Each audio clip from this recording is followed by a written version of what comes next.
Hi everyone, my name is Nidhi Bhatnagar and I welcome you all in this channel. तो आज की video में हम क्या सीखेंगे? आज हम करने वाले हैं क्लास 6 का NCERT की बुक से हिस्ट्री का chapter number 1 what where how and when. अब 6th क्लास के भी चैप्टर्स में सब डालने वाली हूँ।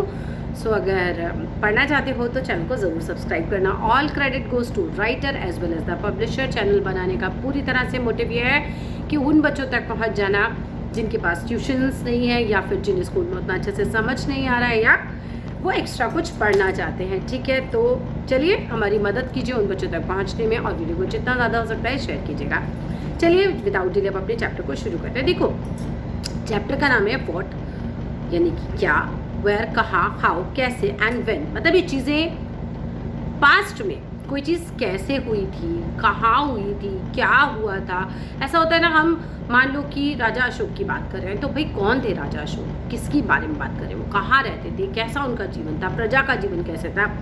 या हम फार्मर्स की बात करें, हंटर गैदरर्स की बात करें तो पास्ट में ये लोग का लाइफ कैसे था, कैसे जिंदगियाँ थीं, कैसे लोग रहते थे, वो सब हमें कैसे पता चलता है। पता कैसे चलता है? आप देखो, कुछ चीज़ें आपको बताइए कि फाइंडिंग आउट व्हाट हैपेंड, कैसे पता लगाएं कि येस्टरडे कल क्या हुआ था, है ना। तो अगर मुझे कल के बारे में पता करना है तो you could listen to the radio, हम रेडियो पे सुन सकते हैं। और या फिर वॉच टेलीविजन, टीवी में न्यूज़ आती रहती है, कल ये हुआ था वो हुआ था, और आपको पता चल जाएगा। और रीड अ न्यूज़पेपर, मैं अखबार भी खोल के बैठ जाऊँगी then I will come to know कि हाँ भाई कल ये हुआ था, ये घटनाएं हुई थी और न्यूज़पेपर में आया हुआ है। लास्ट ईयर भी अगर मुझे पता लगाने कि भाई क्या हुआ था तो आज समबडी हु रिमेंबर्स, किसी से भी पूछ लो, चाचा मामा ताऊ जो भी आपकी फैमिली में, पूछ लो कि भैया चाचा जी पिछले साल क्या हुआ था या मामा जी पिछले साल क्या हुआ था। तो जिन्हें याद होगा वो आपको एटलीस्ट बता देंगे कि भाई पिछले साल क्या हुआ था। But what about long long ago, मगर उन घटनाओं के बारे में कैसे पता करें जो कि बहुत ज़्यादा पास्ट में हुई थी, बहुत ज़्यादा साल पहले हुई थी। So let us see how it can be done. तो ये हम इस चैप्टर में देखेंगे कि किस तरीके से होता है, हमें कैसे पता चलता है इतना सब कुछ अपने पास्ट के बारे में, कैसे हमें जानकारी मिलती है। What can we know about the past, हम पास्ट के बारे में क्या जान सकते हैं, मतलब क्या क्या चीज़ें हैं जो हमें पता लग सकती हैं पास्ट के बारे में। There are several things so we can find out, बहुत सारी चीज़ें हैं जो हम पास्ट के बारे में पता लगा सकते हैं। व्हाट पीपल एट, लोग क्या खाते थे। द काइंड्स ऑफ क्लोथ्स, किस तरह के वो कपड़े पहनते थे। दे वोर and the houses in which they lived, और किस तरह के घरों में वो रहा करते थे। We can find out about the lives of the hunters, हम शिकारियों का जीवन कैसा होता था। हंटर कौन होते थे? शिकारी, जो जंगल जाते थे, है ना, शेर मार दिया, चीता मार दिया, तो उनका जीवन कैसा हुआ करता था। या फिर हर्डर्स कौन होते हैं? जो पशुओं को पालते हैं, पशुपालक ना, पशुओं को रखते थे किसके लिए? मानो अंडे के लिए, दूध के लिए, और भी जो भी उनसे जो प्रोडक्ट मिलते हैं उसके लिए। फार्मर्स का जीवन कैसा होता था, यानी किसान है ना जो खेती करते हैं, उनका जीवन कैसा होता था। और रूलर्स, राजाओं का जीवन कैसा होता था। मर्चेंट्स, व्यापारियों का जीवन कैसा होता था। पृष्ठ पुजारियों का जीवन कैसा होता था। क्राफ्ट पर्सन, क्राफ्ट का जो बनाते थे, टोकरियाँ बना ली, हैंड बैग्स बना लिए, क्राफ्ट जो भी चीज़ें सजाने के सामान बना लिए, तो उन लोगों का जीवन कैसा होता था। आर्टिस्ट का जीवन कैसा होता था, कलाकार जो होते थे उनका जीवन कैसा होता था। म्यूजिशियंस का जीवन कैसा होता था। और साइंटिस्टों का जीवन कैसा होता था। साइंस तो थी, तब भी थी, है ना, आज भी है, तब भी थी, सब कुछ था। We can also find out about the games children played. अब देखो लोग क्या खाते थे, क्या पहनते थे, बाकी का किसानों का, राजाओं का सबका जीवन कैसा था। इसके अलावा हम ये भी पता लगा सकते हैं कि बच्चे कौन से गेम्स खेला करते थे उस समय। और द स्टोरीज दे हर्ड, और किस तरह की कहानियाँ वो सुना करते थे। द प्लेज दे सॉ, किस तरह के वो प्लेज देखा करते थे। एंड द सॉन्ग्स दे सैंग, और वो किस तरह के गाने गाया करते। तो ये सारी चीज़ें जो हैं, अगर मैं कंक्लूड करके बताऊँ आपको पैराग्राफ को, तो इस पैराग्राफ में ये पता चला कि हम पता क्या क्या कर सकते हैं पास्ट के बारे में, कि लोग कैसे रहते थे, फार्मर्स कैसे रहते थे, मर्चेंट्स कैसे रहते थे, बच्चे कैसे खेलते थे, गाना कौन सा सुनते थे, सब चीज़ों के बारे में कंक्लूड आपको बोला गया कि भाई ये सब हम पता लगा सकते हैं। व्हाई डिड पीपल लिव, लोग कहाँ रहा करते थे पहले। Find the river Narmada on map 1 page 2। अब पेज 2 अपनी बुक में खोल लीजिए, उसमें नर्मदा रिवर कहाँ पर है, मैप 2 में देखिए, सॉरी मैप 1 में देखिए, पेज नंबर 2 पर, है ना। और उस नर्मदा रिवर को आप देखो, मार्क कर लो। People had lived along the banks of the river for several 100,000 years, ठीक है। तो लोग जो थे वो नदियों के किनारे रहा करते थे। कई लाख वर्ष पहले की अगर हम बात करें तो लोग जो थे वो नदियों के किनारे रहा करते थे। अब नदियों के किनारे रहने का मोटिव क्या होगा? अभी तो देखो आपके घर में पानी आपको चाहिए तो आपने मोटर खोला, पानी आ गया, या फिर आप ऐसे ही टैप खोल लो तो भी पानी आ ही जाता है आपके यहाँ। पहले तो नहीं था, ऐसा तो कुछ भी नहीं था। तो पानी लोगों के पास नहीं आता था, लोगों को पानी के पास जाके रहना पड़ता था, जिससे कि वो अपने रोज़, पानी तो मतलब चाहिए ना, ज़िंदगी जीने के लिए पानी तो चाहिए, चाहे आज का इंसान हो चाहे कितना भी पास्ट में बात कर लो, पीने के लिए पानी चाहिए, नहाने के लिए पानी चाहिए, जितनी भी डेली एक्टिविटीज़ है उसमें पानी तो चाहिए चाहिए, ठीक है। जब पानी हमारे पास नहीं आता था तो क्या होता था, लोग पानी के पास जाके रहा करते थे। Some of the earliest people who lived here, कहाँ की बात करें, नर्मदा नदी के किनारे की बात करें। Some of the earliest people who lived here were skilled gatherers, कुछ लोग जो यहाँ रहा करते थे स्किल्ड गैदरर्स होते थे। What is the meaning of skilled gatherers? Skilled मतलब कुशल, जैसे कि आप किसी भी चीज़ को बहुत अच्छे से कर सकते हो तो आप उस चीज़ में हम बोलेंगे आपका स्किल है, अच्छा आप स्किल्ड हो उस चीज़ के लिए, राइट। स्किल्ड गैदरर्स कौन हुए? संग्राहक। गैदरर्स कौन होता है? अभी जंगल गए हमने, है ना, आम तोड़ा, सेब तोड़ा, ये तोड़ा, वो तोड़ा, गैदरिंग कर ली और जो भी आपको जो भी खाने पीने का मटेरियल मिल रहा है आपने इकट्ठा किया और आप ले आए, है ना, जहाँ भी आपकी फैमिली रह रही है वहाँ पर आप ले आए, तो you are a skilled gatherer, क्योंकि आपको ये पता है कि क्या इकट्ठा करना है और क्या नहीं इकट्ठा करना है ना। तो वो लोग रहा करते थे। और that is people who gathered their food, मतलब वो लोग रहा करते थे। They knew about the vast wealth of the plants in the surrounding and forest. और पता है वो जो स्किल्ड गैदरर्स होते थे ना बच्चे, उन्हें बहुत अच्छे से ये ज्ञान होता था कि भैया जंगल जाऊंगा ना तो क्या चीज़ लानी है और क्या चीज़ नहीं लानी है, कौन से प्लांट से क्या फ़ायदा हो सकता है। यहाँ तक कि आप जानो कि तब तो डॉक्टर भी नहीं होते थे ना, तो उन्हें ये भी पता होता था कि अगर मान लो चोट लग गई है, छिल गया है, कट गया है, कुछ भी हो गया है, क्या लगाना है, बुखार हुआ है तो क्या लगाना है, कौन सी जड़ी बूटी यूज़ करनी है। तो वो लोग इतने स्किल्ड हुआ करते थे कि वो चीज़ें लेकर आ जाते थे वहाँ पर, कलेक्ट करते थे रूट्स को, फ्रूट्स को, है ना, रूट्स, बहुत सारी रूट्स तो हम खाते भी हैं, ठीक है, फ्रूट्स को कलेक्ट करते थे एंड अदर फॉरेस्ट जो भी प्रोड्यूस जो भी होते थे फॉर देयर फूड, ये लोग लेकर आ जाया करते थे नदी के किनारे जहाँ उनका फैमिली रह रहा है। दे ऑल्सो हंटेड एनिमल्स, तो ज़रूरी था उस ज़माने में तो हंट करना एनिमल को बहुत ज़रूरी था। आज तो फिर भी गवर्नमेंट ने रोक लगा दिया, बट उस ज़माने में बिल्कुल आराम से आप जाते थे, शेर वेर को मारा, इसको मारा, उसको मारा और रात को पका के खा लिया, तो ऐसा करते थे वो लोग, ठीक है। Now find the Sulaiman and Kirthar hills to the north west. अब आपको पता क्या लगाना है, नॉर्थ वेस्ट की साइड, अब देखिए नीचे मैप दे रखा है आपको, उसमें आपको सुलेमान और करतार हिल्स पहाड़ी जो होती है उसको आपको देखना है ना, फाइंड आउट करना है, पता लगाना है कहाँ पर है।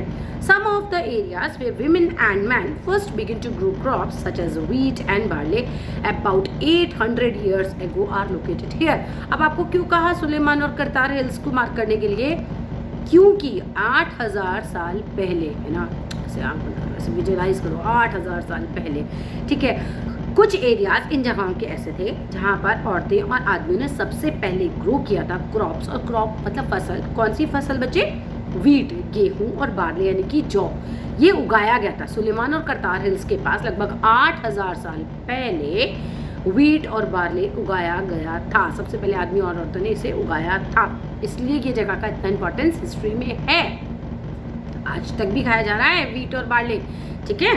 अब इसके आगे देखते हैं, people also begin rearing animals, लोगों ने जानवरों को पालना भी शुरू किया। कौन कौन से जानवर पालते थे लोग, शीप पालते थे, गोट पालते थे और कैटल, है ना, जैसे गाय हो गई, बैल हो गया, ये सबको पालते थे एंड लिव्ड इन विलेजेस, और गाँव में ये लोग रहा करते थे। Locate the Garo hills, locate करना मतलब मैप पे आप मार्क करिए इसको, to the north east, Garo hills देखो नॉर्थ ईस्ट की साइड लोकेट करना है, and Vindhyas in the central India, central बोले तो बीच में, राइट, उनको लोकेट आपको करना है। And these were some of the other areas, ये कुछ और गारो हिल्स हो गए नॉर्थ ईस्ट के, या फिर विंध्यास हो गए सेंट्रल इंडिया के, ये कुछ और ऐसी जगहें हैं वेयर एग्रीकल्चर डेवलप्ड, जहाँ पर खेती जो है वो डेवलप हुई थी। हर लाइन एनसीईआरटी की बहुत इंपॉर्टेंट होती है, कुछ मत छोड़ना, अच्छे से पढ़ना, ठीक है। वीडियो को 2-3 बार देख लेना, आधा चैप्टर वैसे ही याद हो जाएगा। The places where rice was first grown are to the north of the Vindhyas. अब विंध्यास के भी अगर हम नॉर्थ साइड में देखें तो वो जगहें हमें मिलेंगी जहाँ पर सबसे पहले चावल उगाए गए थे। चावल, अभी पीछे हमने व्हीट और बार्ले की बात करी थी, ध्यान रखना, और यहाँ पर विंध्यास के side north of the Vindhyas में चावल उगाया गया था सबसे पहले। ट्रेस द रिवर इंदस को पता लगाइए एंड इट्स ट्रिब्यूटरीज, और उसकी ट्रिब्यूटरीज का पता लगाइए। आगे नहीं क्वेश्चन आ जाता है कि भाई ये ट्रिब्यूटरी क्या होती है। So tributaries are smaller rivers, tributaries क्या होती हैं, छोटी नदियाँ होती हैं, स्मॉलर रिवर्स होती हैं, that flow into large river, जो फ्लो करके कहाँ पहुँच जाती है, लार्ज रिवर में। इधर से एक छोटी नदी आ रही है, इधर से एक छोटी आ रही है, इधर से छोटी आ रही है, और इस बड़ी नदी में आकर मिल गई है। तो ये जो छोटी छोटी नदियाँ बड़ी वाली नदी में आकर मिलती है, इनको हम ट्रिब्यूटरी बोलते हैं, ठीक है। और डिस्ट्रीब्यूटरी क्या होती है, जो बड़ी नदी से छोटी छोटी नदियाँ बन जाए, वो डिस्ट्रीब्यूट हो जाए, तो वो डिस्ट्रीब्यूटरीज होती है। ट्रिब्यूटरीज क्या हुई, छोटी नदी छोटी नदी छोटी नदी छोटी नदी, और आकर किस में मिल गई, इस बड़ी नदी में आकर मिल गई। Got it. चलो आगे देखते हैं। तो यहाँ से डेफिनेशन मार्क करें कि tributaries are smaller rivers that flow into a larger river. Next बात क्या है, अबाउट 4700 ईयर्स एगो, लगभग 4700 साल पहले, some of the earliest cities flourished हुई थी। जो बिल्कुल स्टार्टिंग में जो शहर बसने शुरू हुए वो कब हुए, लगभग 4700 साल पहले। उसके पहले क्या था, बस ऐसे जंगल के किनारे रह रहे, नदी के किनारे रह रहे, जंगल में रह रहे हैं और ऐसे ही रह रहे थे, बस गाँव बन गए थे। लेकिन जब शहर बनना स्टार्ट हुआ, शहर का मतलब क्या हुआ, कुछ पक्के मकान बनाने उन्होंने शुरू किए होंगे या बहुत तरीके से जीना शुरू किया होगा, तो वो 4700 साल पहले की बात होती है। Some of the earliest cities जो थी फ्लरिश हुई थी बैंक्स ऑफ दीज रिवर्स, इन नदियों के किनारे ही जो है वो रिवर इंदस वगैरह की जो हम बात कर रहे हैं, तो वहाँ पर स्टार्ट हुआ। अब लेटर अबाउट 2500 साल पहले की अगर हम बात करें, 2500 ईयर्स एगो की बात करें, तो सिटीज़ डेवलप हुई on the bank of Ganga. Ganga पर बाद में हुई, इंदस पर पहले हुई है, ठीक है ना। फिर गंगा के किनारे भी शहर बसने लगे, एंड इट्स ट्रिब्यूटरीज, उसके जो भी ट्रिब्यूटरीज थी उसके किनारे भी शहर बसने लगे, and along the sea coast, और समुद्र के किनारे भी, क्योंकि पानी तो समुद्र से भी मिल जाता था, तो वहाँ पे भी लोग रहना शुरू कर दिए, क्योंकि वो मछली पकड़ के अपना पालन कर लेते होंगे, मतलब पालन कर लेते होंगे, मतलब खा पी के रह लेते होंगे, ठीक है। अब locate the Ganga and its tributaries called the Son. आपको जो सन करके एक आएगा, आपको उसको लोकेट करना है। कहाँ पर लोकेट करना है, अपने मैप पर आपको लोकेट करना है, ठीक है। तो चलिए आगे देखते हैं। हाँ, सोन नदी का पता लगा, ये सन भी नहीं है, ये सोन है, ठीक है, इसको सोन बोलना, SON। इन एंशिएंट टाइम्स, बहुत पुराने समय की बात है, तक areas along these rivers to the south of the Ganga was known as Magadh. जो जगह थी, एरिया था, किधर का एरिया, इन एंशिएंट टाइम्स, प्राचीन काल में, the area along these rivers, इन नदियों के साथ साथ वाला जो एरिया होता है, ये नदी बह रही है, इसके सारे किनारे किनारे ये जो एरिया होता है, to the south of the Ganga, Ganga ji के साउथ की साइड वाली एरिया पे, उस जगह को हम बोलते थे Magadh. Now laying in the state of Bihar, और ये जो मगध उस समय का था वो अभी कहाँ पर है, वो बिहार में है, ठीक है।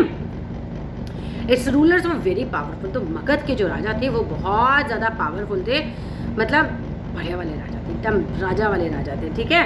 और and setup a large kingdom, उन्होंने क्या किया था कि वो बढ़िया वाले राजा थे, तो उन्होंने बहुत बढ़िया सा किंगडम भी सेटअप कर लिया। Kingdoms were setup in other parts of the country as well, और ऐसा नहीं था कि सिर्फ उसी जगह पर किंगडम बना, धीरे धीरे क्या हुआ, अलग अलग जगह पर राजा और राजा के राज्य बनने लगे। दुनिया कुछ नहीं थी पहले, है ना, कुछ नहीं थी। फिर क्या हुआ, लोग आए, लोग कहाँ से आए, अब ये तो किसी को भी नहीं पता लोग कहाँ से आए, ठीक है, बता दो, मुझे भी बता देना कमेंट बॉक्स में। फिर क्या हुआ, ऐसे जंगलों में रहना शुरू किया, फिर धीरे धीरे पता चला हंटिंग करके खा सकते हैं, कुछ धीरे धीरे जंगल में क्या क्या होता है उसको क्या खा के जिंदा रह सकते हैं। फिर धीरे धीरे लोगों को लगा कि यार कोई ग्रुप का लीडर भी होना चाहिए, तो लीडर बनने लगे, वही लीडर बाद में आगे जाके उनके राजा वाजा बनने लगे। इस तरह से कहानी शुरू होती, ठीक है। In ancient times, the areas along these rivers to the south of the Ganga was known as Magadha, now lying in the state of Bihar. Its rulers were very powerful and set up large kingdoms. ठीक है, kingdoms were set up in the other parts of the country as well. आगे आता है throughout people traveled from one part to the subcontinent to the other. अब लोग क्या थे कि एक पार्ट से लेकर दूसरे पार्ट तक सब कॉन्टिनेंट के मूव करते थे। The hills and the high mountains, including the Himalayas, deserts, rivers and seas made certainly dangerous. भाई होता ही है ना, आप ऐसे पहाड़ों पे चढ़ के जाओगे, मुश्किल आएगी ना, डेंजरस तो है ना, खतरनाक है, गिर गए तो, ठीक है। या फिर नदियाँ हैं, उनको पार करना वो भी बड़ा डिफिकल्ट था, लोग जाते वाते थे, डेंजरस तो बहुत ज़्यादा था, लेकिन लोगों ने मूव करना भी शुरू कर दिया था अभी। तो जो रास्ते में पड़ते थे हिल्स या फिर हाई माउंटेन्स, उसके अलावा हाई माउंटेन्स में भी आपको एग्जाम्पल हिमालयास का दिया है, डेजर्ट रेगिस्तान आ रहा है, पसीना बहा रहे, पानी नहीं मिल रहा पीने का, बहुत सारी प्रॉब्लम्स आ जाती थी, है ना। रिवर्स हो गए बीच में आ गए, और सीज़ वगैरह, इनकी जर्नी को बहुत डेंजरस बना दिया जाता था, मतलब बन जाती थी जर्नी, है ना। बट नेवर इम्पॉसिबल, आदमी कभी हिम्मत नहीं हारता था, है ना, इसीलिए तो इतना डेवलप कर पाए हम लोग। अब आ जाइए, so man and women moved in search of lively, अब भैया लाइवलीहुड की तलाश में जाते थे। अब क्वेश्चन आता है कि भैया ऐसी कौन सी खुजली हुई कि उठ के हमें जाना पड़ रहा है एक जगह से दूसरी जगह, तो बहुत सारे कारण हो सकते हैं, जिसमें एक कारण आपको बता रखा है, लाइवलीहुड के लिए जाते थे।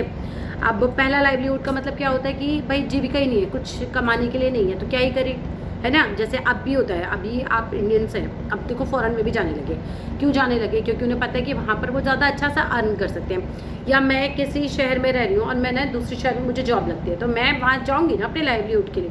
ऐसे ही पहले के लोग होते थे, तो वो काम की तलाश में, उन्हें समझ में आ रहा है कि उनके एरिया में ऐसा कुछ नहीं है कि वो करें और बहुत अच्छा सा लाइफ लीड कर सके, तो वो एक एरिया से दूसरी जगह जाते थे। As also to escape from natural disasters, like कहीं पर फ्लड आ गया ना, बाढ़ आ गई, बहुत पानी पानी हो गया, अभी रहना तो आसान नहीं है, तो इस वजह से भी जाते थे। तो पहला कारण हुआ लाइवलीहुड की वजह से जाते थे, और दूसरा होता है फ्लड की वजह से जाते थे। तीसरा कारण तो ड्रॉट, सूखा ही पड़ गया, बारिश ही नहीं हो रही, बारिश ही नहीं हो रही, कुछ उग ही नहीं रहा उनके आसपास, तो क्या खाएंगे, भूखे मर जाएंगे, सूखा पड़ रहा है, नदियों में पानी नहीं, तो भी वो लोग वहाँ से चले जाते थे। और इसके अलावा as also to escape from natural disaster के, फ्लड हो गया, ड्रॉट हो गया। समटाइम्स मैन मार्च करते थे आर्मीज में, वो राजा वाजा युद्ध वुद्ध लड़ते थे ना, तो आर्मी एक जगह से दूसरी जगह पूरी जाती थी, पूरा आर्मी का, है ना, फिर दूसरी जगह जा रहे हैं युद्ध करने के लिए, तो इस वजह से भी जाते थे। वजहें बता रहे हैं कि भाई माउंटेन, डेजर्ट, रिवर ये सब टफ तो होते थे, पर जाना क्यों था? तो इस वजह से जाना था, लाइवलीहुड की वजह से जाना था। और उसके अलावा नेचुरल डिजास्टर्स, यदि फ्लड आ गया या ड्रॉट हो गया, उसकी वजह से जाते थे। फिर आर्मी मार्च करती थी, तो उस वजह से भी जाते थे। पूरी कंक्यूरिंग, क्यों जाती थी आर्मी? दूसरे लैंड को जीतने के लिए जाती थी, है ना। राजा को क्या आता था? राजा को तो कुछ नहीं था उस ज़माने में, कोई नियम कानून तो थे नहीं। रात को राजा सोया, सुबह उठ के सोचा चलो यार अगला राज्य जो है वो जीत लिया जाए, तो चले आर्मी को बोला तैयार हो, चलो आप आज वहाँ आक्रमण करना है, और कर देते थे आक्रमण करके जीत गए, तो ठीक है ना। तो वो वाला लैंड भी अपना, और नहीं तो फिर तुम्हारा लैंड भी गया, ठीक है। तो क्या कुछ वजहें मैं आपको बता रही हूँ, आगे देखते हैं। अब इसके अलावा ट्रैवल्ड विद द कैरम, अच्छा वो कैसे जाते थे? कारवां बना के जाते थे, खूब सारा ग्रुप बनाया और एक साथ निकल जाते थे। मर्चेंट्स जो कि व्यापारी होते थे, वो कारवां बना के निकलते थे, और शिप्स में जाते थे, कैरी करते थे वैल्यूएबल गुड्स को, अपने साथ बहुत कीमती सामान वो लेकर जाया करते थे, from one place to another place, ठीक है। वजहें सारी समझ आ गई, आगे चलो। एंड जो रिलीजियस टीचर्स होते थे, यानी कि जो मान लो हिंदुओं के रिलीजियस टीचर्स हो गए, या फिर मुसलमानों के हो गए, तो ये या सिख ईसाई कुछ भी, किसी के भी हो सकते थे, तो ये क्यों इसलिए जाते थे? वो अपने धर्म का प्रचार करने जाते थे, लोगों को बताने जाते थे अपने धर्म की बातें ना, अपने धर्म के, वो चाहते थे ना कि ज़्यादा से ज़्यादा लोग उनके धर्म को फॉलो करें, समझें उनके धर्म में क्या बात लिखी हुई है वो जाने, तो उसके वजह से वो जाते थे, ठीक है। अब ये आते हैं। एंड रिलीजियस टीचर्स हुआ करते थे from village to village, town to town, stopping to offer institutions बनाते थे और एडवाइस देते थे लोगों को उनके धर्म पर चलने की। Finally some people perhaps travel करते थे driven by the spirit of adventure, है ना। कई बार होता है ना, हम बैठे हैं और शिमला चलते हैं, बहुत बोर हो गए, क्यों जाना है शिमला? क्योंकि हमें लगता है कि वो एडवेंचरस है, कुछ मज़ा आएगा। तो पहले के लोग भी ऐसे ही होते थे, तो वो मज़े के लिए भी जाया करते थे, ठीक है। Wanting to discover new exciting places, और इस वजह से भी जाते थे क्योंकि लोगों को लगता था कि हम चलो कुछ एक्साइटिंग प्लेसेस को खोजते हैं। All these led to the sharing of ideas between people. अब इसकी वजह से क्या होता है कि मान लो कि अभी पाकिस्तान से कोई यहाँ है, यहाँ से कोई पाकिस्तान जाए, तो जो पाकिस्तानी व्यक्ति यहाँ आएगा उसका जो खान पान होगा, जैसा होगा वो यहाँ बनाएगा, लोगों को खिलाएगा, अच्छा लगेगा तो हम भी अपनाएंगे, है ना। और सेम एज मतलब ऐसा वर्षा है, हमारा यहाँ से बंदा दूसरे देश जाएगा, वो वहाँ बनाएगा, पकाएगा, खिलाएगा, लोगों को लगेगा अच्छा लग रहा है तो वो लोग भी अपनाएंगे। इस तरह से कल्चर जो है एक दूसरे के साथ एक्सचेंज हुए, खान पान एक्सचेंज हुआ, पहनने होने के तरीके एक्सचेंज हुए। आगे देखिए, look at the map of one, नहीं, why do people travel nowadays? आजकल क्यों घूमता है? एडवेंचर के लिए भी घूमता है, लाइवलीहुड के लिए भी घूमता है, फ्लड ड्रॉट की वजह से भी घूमता है, अभी भी वजहें तो वही है ना, अभी बहुत सारी। Look at map one once more, एक बार फिर से देखिए मैप वन पे, hills, mountains and seas from natural frontiers of the subcontinent. आप देखो ये जो हिल्स, माउंटेन्स वगैरह होते हैं, बड़े बड़े नेचुरल फ्रंटियर हैं, मतलब एकदम क्या बोलते हैं, जैसे दरवाजे हो जाते हैं ना बड़े बड़े, ठीक है, पीछे से कोई एकदम अटैक नहीं कर सकता आपके ऊपर, इतना आसान नहीं होगा आना। फ्रंट में खड़े हैं, सीमाएं बनाते हैं, फ्रंटियर बनाते हैं, है ना, दरवाजे बना देते हैं एकदम, समझ गए ना, ठीक है, तो वो बना देते हैं। अब while it was difficult to cross these frontiers, वाकई में डिफ़िकल्ट तो होता था इन फ्रंटियर्स को क्रॉस करना। Those who wanted to could ended scale to the mountains, सच में जो चाहते थे उन्हें भी क्रॉस करना, तो उन्होंने उन ऊंचाइयों को स्केल टू द माउंटेन्स, मतलब उन ऊंचाइयों को उन्होंने छू लिया, जो चाहता है वो कर लेता है, ठीक है। वही वाली बात आ गई कि मन में है चाहा तो हो जाएगी सीधी राह। आगे आ जाओ भाई। People from across the frontiers also came, अब ऐसा नहीं कि सिर्फ हमारे ही लोग उधर गए, उधर के लोग भी इधर आए, and came into the sub continent and settled here, और यहाँ पर आके धीरे धीरे लोग सेटल हो गए। And these movements of the people enrich our culture, इस तरह के मूवमेंट की वजह से हमारा जो कल्चर है वो इनरिच होता है। इनरिच होता है का मतलब समझ गए ना, कि भाई उनका हमारे साथ मिक्स हो गया, मेरा उनके साथ मिक्स हो गया, तो हम लोग इनरिच हो गया हमारा कल्चर, है ना। People have shared new ways of carving stones, लोगों ने शेयर किया कि किस तरह से स्टोन पे, है ना, पत्थरों पे गुदाई करते हैं, गोद गोद के कार्विंग कैसे करते हैं, है ना, कंपोज कैसे करते हैं म्यूजिक, उन्होंने हमें बताया, हमने उन्हें बताया। नहीं मीन कुकिंग फूड और सेवरल हंड्रेड ऑफ ईयर्स, मतलब ये over several hundred of years तक यही चलता रहा, लोग एक दूसरे से सीखते गए, बताते गए, खाना बनाना हो गया, म्यूजिक हो गया, कार्विंग हो गया, सब हुआ। अब नेम ऑफ द लैंड कैसे पड़ा, भारत को भारत क्यों कहते हैं, इसे चारत क्यों नहीं कहते, नाम कैसे पड़ा इसका, तो चलिए। Two of the words we often use for our country, दो शब्द हैं जो हम अक्सर यूज करते हैं अपनी कंट्री के लिए, आर इंडिया एंड भारत, ठीक है। The word India comes from the Indus, Indus नाम से ये भारत शब्द आया है। कॉल्ड द सिंधु, जिसे हम सिंधु कहते हैं इंडस को संस्कृत भाषा में, इंपॉर्टेंट है, याद कर लेना।